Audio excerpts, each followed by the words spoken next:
it's Bear Gardener. Welcome to my next piece of content for my YouTube channel. All the links, doobly-doos, all the stuff down below. You can find that, links in the comments, like, subscribe, you know the drill by now. Do things to support the channel so that it hits the algorithms. So this time we're going to talk about some deck building in more depth, technical-wise. So I had a few people who've been in touch with me in various formats who've asked whether I'd touch on things about deck building at a more fundamental level rather than a deck. There's a video that you can find here that's deck building on a budget. But we're going to look at what actually goes into deck building and the technicalities of it in a bit of detail in a way that hopefully will be helpful for particularly people migrating from another card game, Magic the Gathering, wherever you've come from, to cards, because there are a number of things in cards that are different about the way that resource costs work, and therefore the way that your resource or mana curve affects you, and whether one even exists in the game that you played previously. So let's open a classic deck. So this is a US-German mid-range or frontline deck. This deck is one of the most figured out and understood decks in the game. It's also perennially played because it is consistent. The intent of the deck is to take the front line, hold the front line, and eventually wear through your opponent to win, usually using Blitzkrieg to finish off with a good board presence into your opponent's HQ defense. We're not going to get into the technicalities of the deck. Videos on that in various places. In fact, I've done a video on how to get a starter version of this and get all the way up to Field Marshal and things like that. This is about the deck and the logic of deck building. So first thing to understand, obviously, is we'll start with the simplest things to understand, which is the 4 different types of cards that are available. So you have standard cards, which are any cards that appear with these little grey marks and show you 4 cards, which tells you that you can include 4 copies of them in the deck. They are the meat and potatoes, I suppose, of the deck. Basic elements that you are gonna see a lot of. In particular, obviously, you are affected with regard to draw probability when you're talking about specific, I suppose, draw likelihoods when you talk about the number of cards you have in a deck. So we'll get to that later. I'm getting ahead of myself and I'm going to try not to. Second type is limited cards. Jaeger Regiment, here's a good example. Limited cards you can only include 3 copies of in a deck. Then we have special cards. I'm just going to do this by filtering because it's easier. Special cards you can only include 2 of in a deck. They're usually quite powerful. They are often force amplifiers or shortcuts to particular combos or cards. Then we have elites, the big boys. You can only include 1 copy of each of these in your deck. They tend to have really strong impact instantaneously or far-reaching effects. So, you can include either 4, 3, 2, or 1, depending on the rarity of the card. I want to disabuse people of a particular notion because it affects the mathematics, and I am that human, and for me mathematics matters when deck building. It tells you that you have a 40 card deck. You don't. You have a 39 card deck because your HQ counts in the sense that it is a card that you possess to build your deck, but it isn't a card you can draw, it isn't a card you do anything with, and as a result, your deck size is 39. This is important because it will affect how often you're going to see a card. So if you have 4 copies of a card in your deck, represents just over 10% of your deck's content, because 4, but 4 would be 10% to 40, but we're on 39, so we're slightly ahead of that. I'm not going to get into the weeds too much, but we'll get to that when we hit mulligans. But what we're first going to start with is the concept of resource curve. So in Cards, you start the game, you draw your hand, either 4 cards if you're going first, or 5 cards and a draw, so 6 cards if you're going second. So you have a 2-card advantage if you're going second to make up for the fact that you're playing second. Each turn, your credit value, the amount of credits you have to spend, goes up by 1. It starts at 1 on your first turn. Turn 2, it goes up to 2, and so on and so forth, unless you have a way of accelerating credits, which there are quite a lot of in the game, but we're not going to concentrate on that too much. Goes to a maximum of 12 credits, again, unless you have a way of going past that maximum, which tells us operational limits of what we can do.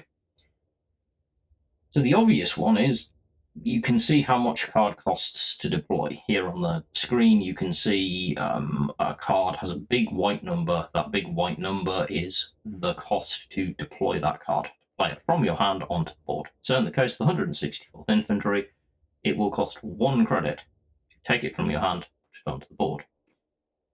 In the case of 20 Panzer Grenadier, it's going to cost us 4.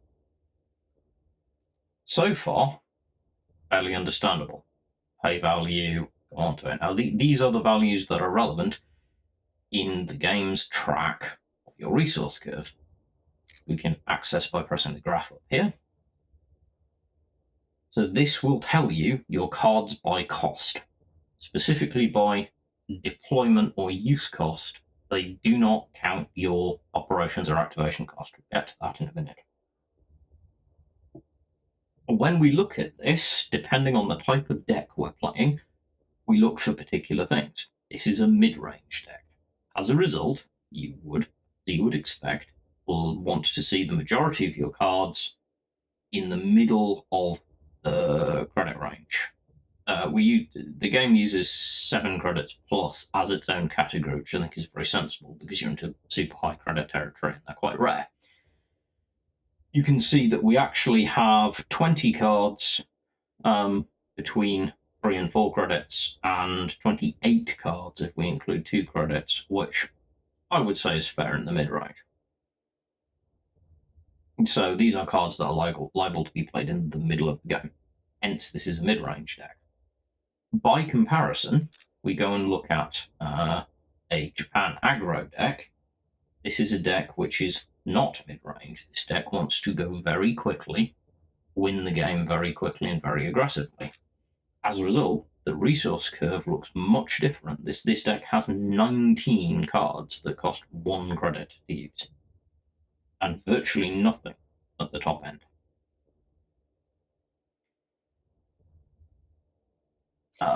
We can also take a look at, have I got, I think I've got, so this is a heavy control deck. Its resource curve is, first of all, you can see the big yellow, which suggests orders rather than units. We'll get to that later. Countermeasures in black, again, we can get to those later. But this has quite a heavy cost on it. The same is true of a ramp deck. I should have a... Dangers of having so many... Yeah, there we go. Here's a classic Brit US ramp. When we look at this, you'll see that we have a big 7 cards at 7 credits or more. 14 cards at 3 credits, and then bits in between. So we actually have a grand total of 27 cards that are 3 credits or greater. So mid-game into late game. It's a much slower deck. Uses some tricks to avoid problems with that, but we're not into that yet. Going back to the mid-range deck, because this is a good deck to learn this on, there is a secondary part. It's obviously, in principle, you want to see, as we do here, some good options at 1 cost, which can give us initial deployment to start doing the thing we want to do, and a consistent number of cards that will be playable through the middle of the game. Again, you can see that we have those in our costs here. Right, let's get to where it gets complicated and where this game becomes very different from a lot of other games. So firstly, you will have noticed by now that there are 3 zones rather than 2, as Magic the Gathering, for example, where you have your row and the enemy's row and cards just hit each other. There are 3 rows here, and the front line can only be held by one side. So occupying the front line, which is where a deck like this gets the name of front line, is a goal in and of itself. The next thing to understand is that there is an operation cost to all of your units. So let's take 22 infantry, because this is a relatively vanilla infantry. If we ignore the card text, it's 2 cost infantry, so it costs us 2 to deploy, and it costs us 1 to activate, to operate, 1 operation cost. So being infantry, when we pay that operation cost, we can move or attack. In the case of the tank, you can pay that operation cost twice, once to move, once to attack, every turn. In the case of artillery, your attacks have longer range. In the case of aircraft, so on and so forth. But it is tanks specifically, which are the ones that allow you to both move and attack, which makes tanks more versatile, come stronger than other cards. Right, so far, we have the idea that we play a card down, we have to use it. So Summoning Sickness, something you'll be familiar with from Magic the Gathering if you've played it. There are various other varieties in different games. But in effect, when you play a card down, you can't use it that turn. You can only deploy it. Unless it has a Blitz keyword. Good example of this is the Red Devils. This is a 1 cost, 1 operation cost infantry with Blitz. Blitz means, as noted on the screen here, it can move and attack on the same turn that it enters the battlefield. In the case of infantry, it can only do 1 of these 2 things, but this means that Red Devils can deploy and move into the front line. But to do that, you need 2 credits. This has an effect on our resource curve, because there is the resource curve, which is just the hard curve, the cost curve of our cards. But cards have what I consider to be a real terms cost. The real terms cost of Red Devils is 2, because you're almost always going to want to place it on the board and either attack or move move forward with it. That's just the way it goes. It gets even more complicated, or at least complicate's the wrong word, nuanced when we get to something like the M8 Greyhound. The M8 Greyhound is a 1 cost, 1 operation cost, Blitz tank. So, costs 1 to deploy, costs 1 to operate, and it can move and attack on the same turn that it enters the battlefield, and because it is a tank, it can do both. So if you have 3 credits with an M8 in hand, you can place it into your support line, move it to the front line, and attack something. Or place it into your support line, attack something, clearing the front line, and then pay another credit to move into the front line. Real terms operational cost, 3 credits.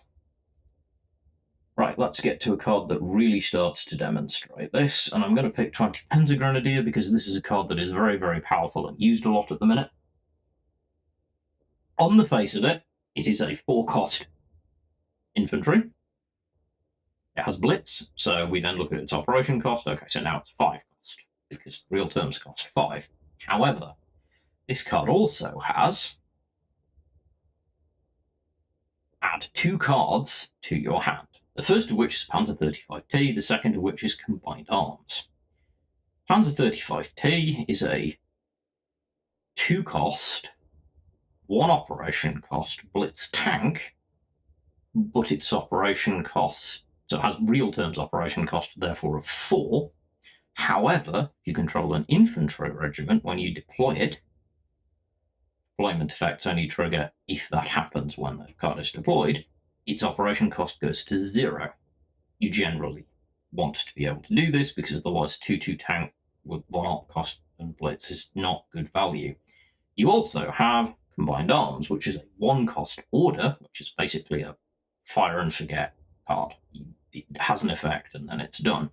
That gives a friendly tank +1/+1 for each unit type you control. There are 5 unit types in the game: infantry, tanks, artillery, fighters, and bombers.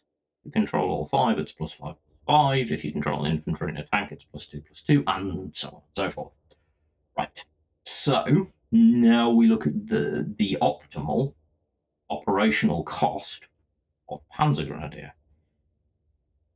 In a purely mechanical world, you want to be able to play the Panzergrenadier, drop the Panzer 35T, buff the Panzer 35T with the Combined Arms, move the Panzergrenadier into the front line and or attack something, then move an attack with the Panzer 35T. So, 5 cost to deploy and activate the Panzergrenadiers, 2 cost to deploy the 35T, 1 cost to buff the 35T, the order, and then we don't actually get a cost if there is an infantry on the board, which of course there is if we've just played Panzergrenadier, to do the 2 remaining actions for the tank. So for a total cost of 8 credits, you get optimal use of this card. However, of course, that's not always the case. Sometimes you might be happy to have the Panzer 35T and the Combined Arms in your hand, and just want to deploy the Panzergrenadier for its own effect. It's a 3/4 Blitz infantry, at which point its effective real terms operational cost is 5.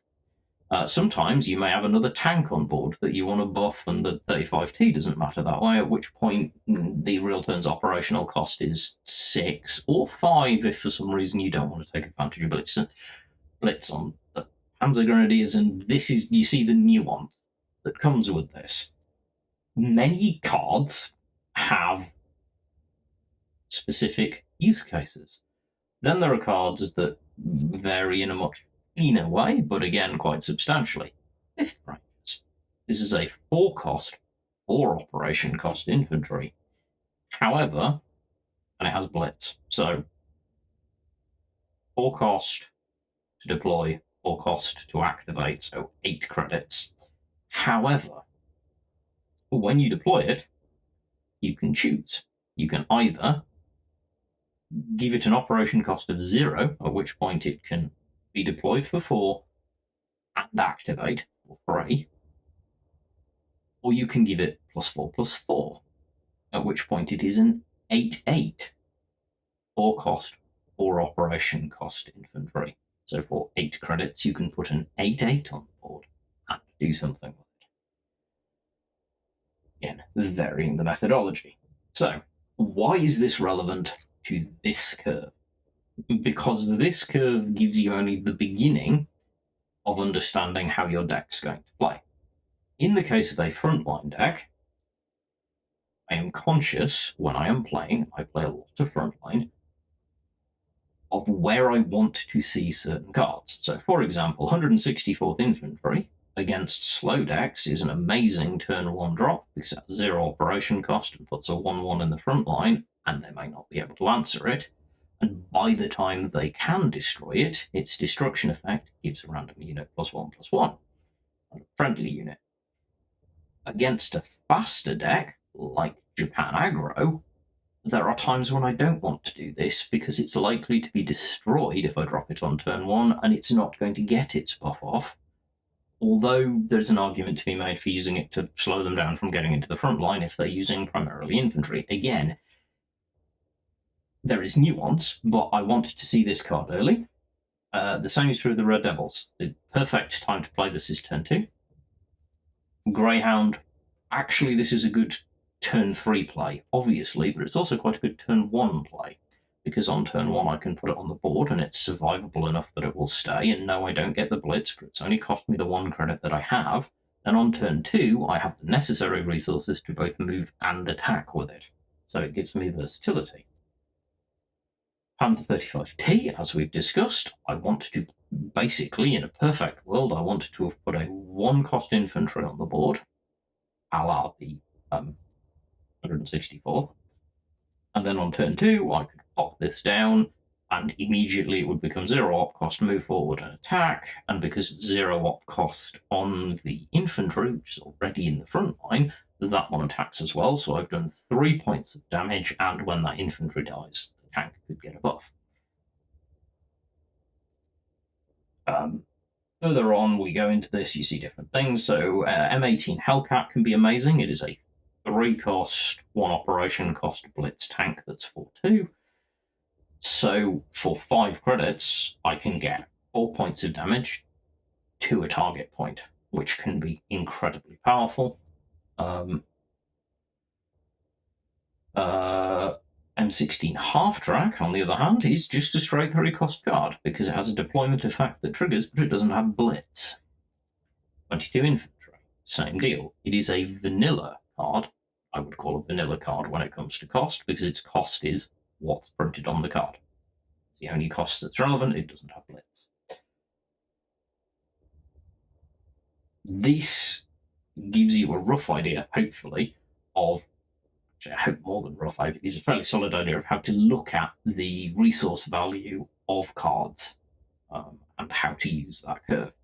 So you need to think about when you're going to want to play these cards optimally, to be aware of what credit that you wish to be on, which can be turn, but with acceleration cards might not be. You want to have available to make best use of that card. This, for me, is one of the best parts about this game, because it gives us a strong position. I said earlier we would talk about the relevance of mulligans, because it is very relevant to your resource curve, because it tells you how many of a certain card you probably want in your deck, so the ratio of cards that you want depending on when you want to see them. So, shorthand, there are two situations you might be in. If you are going first, if you are on first play, you have 4 cards in hand. You can mulligan all 4 of them away once. Shuffle your deck up, redraw. So,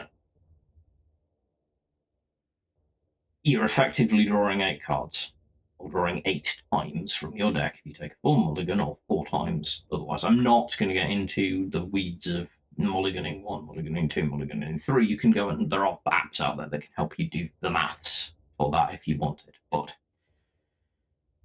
if you're drawing first, you have basically about a 30, well, it's just over a 36% chance of drawing any standard card. 26% chance of drawing any 28% chance of drawing any limited card. Then you have a basically 10% chance for an elite and a 19% chance for a special. Those are less likely to be relevant. The relevant ones, the consistent cards you're going to want to see, are probably going to be your standards and your limiteds, because you have enough of them in the deck that mulliganing can vastly increase your chances of drawing them. A good example of this, if you are on first and you have hard mulligan, which is to say you look at your 4 cards, you don't have the standard card that you want, you throw all 4, you pitch all 4 of those cards and draw again, you have a roughly 60% chance cumulatively that you will have hit the card you're looking for, because you've had 8 draws. The maths changes going second, because going second you effectively see 4 cards. You see 5 cards, then draw 1, but before you draw 1 you can mulligan. You could see 11 if you hard mulliganed, because you have 5, throw them away, another 5, and then draw 1. As standard, you have about a 50% chance that you're going to see a standard card, 40% chance that you're going to see a limited card, and the other chances are, 30%-ish, and somewhere around, no, exactly 15%-ish of seeing an elite. But going back to standards and limited, as I explained, these are the cards you're probably mulliganing for. If you hard mulligan, you have a 75% chance that you're going to see, were you able to mulligan on second hand, of course, which you can, but you effectively, if you hard mulliganed and you're going second, you have a 75% chance that you're going to see that card, because you have the 5 that you saw that you got rid of, the 5 that replaced them, and you're still going to draw 1 before you have to play. So you have a roughly 75% chance that you're going to hit the standard card that you want. Slightly less for limited cards. Net result of this is it gives you an idea when you look at your hand of what you want to do. The value of mulliganing. It also illustrates that if you're looking for a specific card, you need to balance how important that is. Hence, wanting a broader number of cards of the type you want. So, in the case of this frontline deck, there are 10 cards that I am perfectly happy to see turn 1 in one form or another. Obviously, 164th would be amazing. I'd love to see a Greyhound and Red Devils. Both good too. And that's 10 cards in my deck that I would happily see on turn 1. It gives me a very high chance that I will see at least 1 or 2 of them in my opening hand with the help of mulligans, which goes here. So this particular chart can be incredibly helpful for mulligans.